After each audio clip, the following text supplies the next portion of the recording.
আজকের রেসিপি হলো আম দিয়ে মাছের ডিমের টক।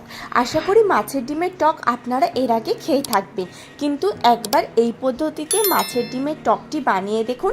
এর স্বাদ সম্পূর্ণ আলাদা আর খেতেও হয় দুর্দান্ত। এই গরমে আম বা টক জাতীয় খাওয়া কতটা উপকারী তা আর বলার বাহুল্য লাগে না। তেমনই মাছের এই টকটি গরমে মুখের স্বাদ বা রুচি ফিরিয়ে আনতে খুবই সাহায্য করে। বাই দ্য ওয়ে, আমি মৌ, আপনাদের সকলকে আমার চ্যানেলে স্বাগত।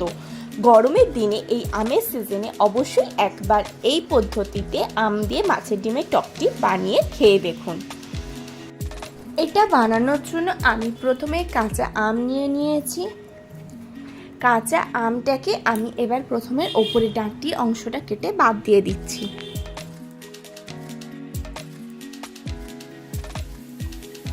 ডাঁটিটা কেটে বাদ দিয়ে এবার আমি আমের খোসাটাকে খুব ভালোভাবে প্রথমে ছাড়িয়ে নেব। দেখুন, আমি খুব ভালোভাবে আমের খোসাটাকে ছাড়িয়ে নিচ্ছি। এইভাবে সমস্ত আমের খোসাটাকে খুব ভালোভাবে ছাড়িয়ে নিতে হবে। আপনি যদি আমার চ্যানেলে নতুন হন তাহলে দয়া করে আমার চ্যানেলটি সাবস্ক্রাইব করে নেবেন ও পাশে থাকা বেল আইকনটি অবশ্যই প্রেস করে দেবেন। দেখুন, আমি এইভাবে আমটার খোসাটাকে খুব ভালোভাবে ছাড়িয়ে নিয়েছি। এবার আমটাকে আমি মাঝখান থেকে কেটে নেব। আমার চ্যানেলে আমের আরও অনেক রেসিপি রয়েছে যেটা গরমের জন্য খুবই উপকারী। আপনারা চাইলে সেই ভিডিওগুলোও দেখতে পারেন। দেখুন, আমটাকে আমি মাঝখান থেকে কেটে নিয়েছি। এবার একটা সাইড রেখে দেবো ও একটা সাইডটাকে আমি লম্বা লম্বা করে পিস করে নেব। আমার চ্যানেলে সামার স্পেশাল অনেক রেসিপি আপলোড করা রয়েছে, আপনারা সেই ভিডিওগুলো দেখতে পারেন, তার লিঙ্কও আমি ডেসক্রিপশনে দিয়ে দেবো। দেখুন, আমি আমটাকে খুব সুন্দর করে পিস করে নিচ্ছি।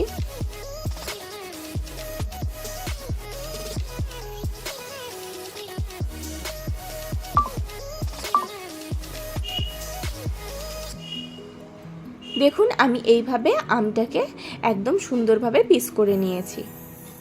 এবার অপরটা থেকেও কিছুটা অংশ পিস করে নেব। প্রথমে আমি আটিটাকে বের করে নিচ্ছি, নিয়ে এর থেকেও কয়েক টুকরো অংশ কেটে নেব আর বাকি অর্ধেকটা রেখে দেব।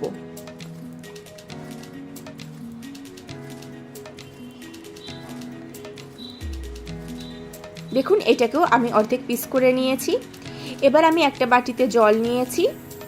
এবার আমগুলোকে আমি এই জলে খুব ভালোভাবে ধুয়ে সমস্ত আমটাকে পরিষ্কার করে নেব। এবার অর্ধেক যে আমটা রেখেছিলাম সেটা আমি এরকম একটা গ্রেটার নিয়েছি, সেই গ্রেটারে খুব ভালোভাবে গ্রেট করে নিচ্ছি।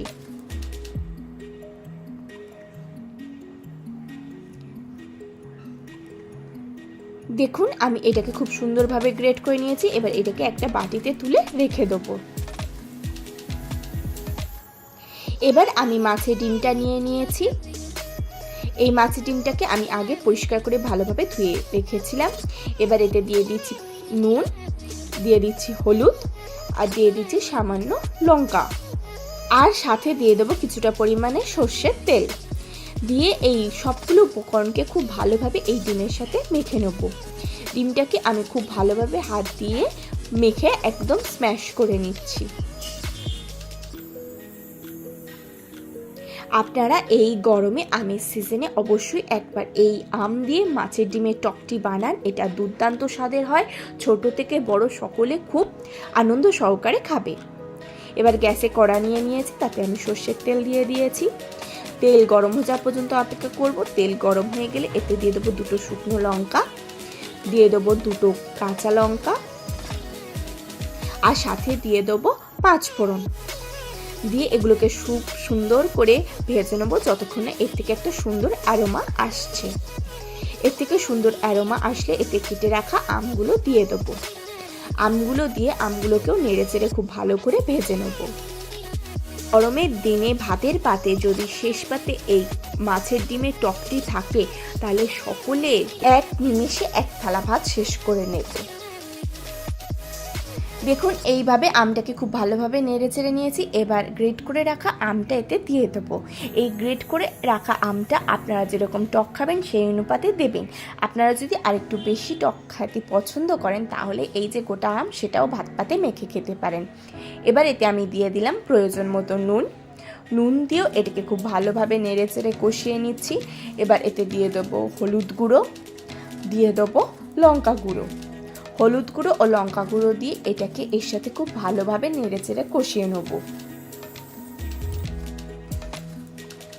দেখুন আমি খুব সুন্দরভাবে এটাকে নেড়ে চেড়ে কষিয়ে নিচ্ছি। এবার এতে আমি দিয়ে দেবো সর্ষে বাটা। আমি এখানে সর্ষে বাটাটাকে জলে গুঁড়ে সেই সর্ষে বাটার জলটা ব্যবহার করেছি। আমি এখানে কালো সর্ষে ব্যবহার করেছি, আপনারা সাদা সর্ষেও ব্যবহার করতে পারেন। এবার এটাকে এর সাথে খুব ভালোভাবে মিশিয়ে নেব। এবার গ্যাসের ফ্লেমটাকে আমি হাই করে দেবো, দিয়ে এটাকে ফুটে যাওয়া পর্যন্ত অপেক্ষা করব। দেখুন এটা ফুটে যাচ্ছে।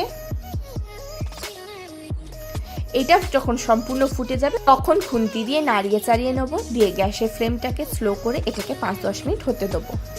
5-10 মিনিট হয়ে গিয়েছে। দেখুন আমটা প্রায় অর্ধেক সিদ্ধ হয়ে এসছে।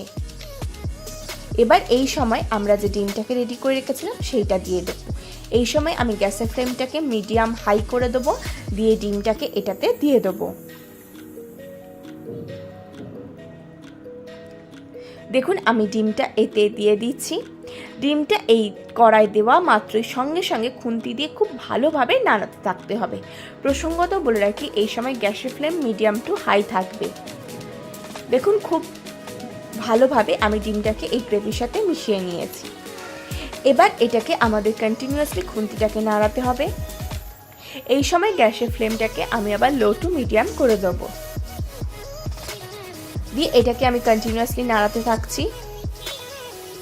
ওই ডিমের বাটি ধুয়ে জলটাও আমি এতে দিয়ে দিলাম, দিয়ে এবার এটাকে এইভাবে 3 থেকে 4 মিনিট কন্টিনিউয়াসলি নাড়াতে থাকবো। 3-4 মিনিট পরে আমি গ্যাসের ফ্লেমটা কমিয়ে এটাকে 5 মিনিট ফুটিয়ে নেব। 5 মিনিট ফোটানোর পর এটাকে আমি আবারও নেড়ে চেড়ে দেবো, দিয়ে এটাকে আমি আর 1-2 মিনিট ফুটিয়ে নেব। 1-2 মিনিট ফোটানো হয়ে গিয়েছে এবং তৈরি হয়ে গেছে আজকে আমাদের দুর্দান্ত স্বাদের রেসিপি আম দিয়ে মাছের ডিমের টক। এবার গ্যাসের ফ্লেমটা অফ করে দেবো এবং পরিবেশন করে দেবো গরম গরম ভাতের সাথে এই আমের ডিমের টকটি খেতে অপূর্ব লাগে। আপনারা এই গরমে আমের সিজনে অবশ্যই একবার এই পদ্ধতি অবলম্বন করে মাছের ডিমের টকটি বানিয়ে খেয়ে দেখুন। এই স্বাদ যেমন সুন্দর হয় তেমনই হয় দুর্দান্ত। আশা করি আপনাদের আজকের এই ভিডিওটি ভালো লেগেছে। যদি ভালো লাগে লাইক করবেন, কমেন্ট করবেন, শেয়ার করবেন আর আমার চ্যানেলটি অবশ্যই সাবস্ক্রাইব করে নেবেন এরকম নিত্য নতুন রেসিপি সবার আগে পাওয়ার জন্য।